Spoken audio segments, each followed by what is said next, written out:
result কেতিয়া দিব সকলো ৰিজাল্ট আমি এনেকে দিম যাতে আপোনালোকৰ হাতত আমি 10 অক্টোবৰৰ দিনাখন আমাৰ নিযুক্তি পত্ৰ আমি হাতত তুলি দিব পাৰো বহুতে মোক সুধিছে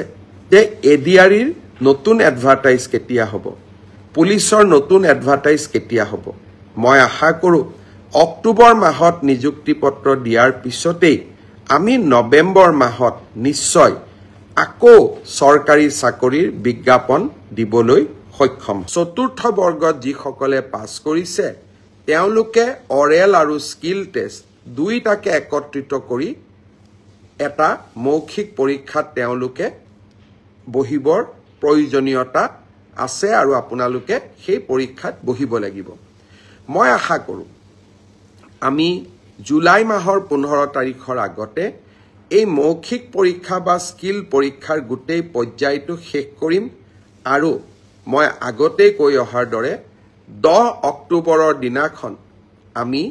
আপোনালোকৰ হাতত যোগ্যজনৰ হাতত নিয়োগ পত্ৰ তুলি দিবলৈ প্ৰচেষ্টা কৰিম 10 অক্টোবৰৰ দিনটোতে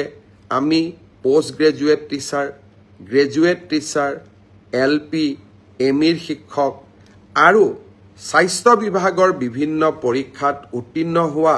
আৰু এডিআৰিৰ পৰীক্ষাত উত্তীৰ্ণ হোৱা এই আটাই সকলকে একেলগে খানাপাৰা ফিল্ডলৈ মাতি আনি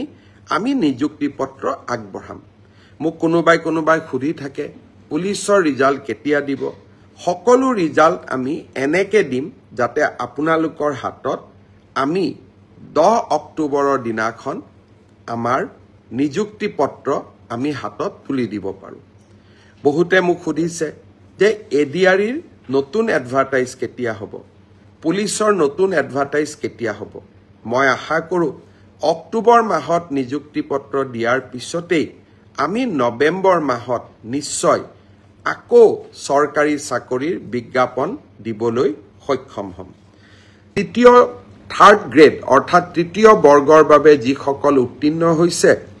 তেওঁলোকে তিনিটা পৰীক্ষা দিব লাগিব যি সকলে ষ্টেনোগ্ৰাফাৰৰ পৰীক্ষা পাছ কৰিছে তেওঁলোকে ষ্টেনোগ্ৰাফাৰৰ স্কিল পৰীক্ষা দিব লাগিব যি সকলে ড্ৰাইভিং পাছ কৰিছে তেওঁলোকে ড্ৰাইভিংৰ স্কিল পৰীক্ষা দিব লাগিব আৰু যি সকলে সাধাৰণ তৃতীয় বৰ্গত পাছ কৰিছে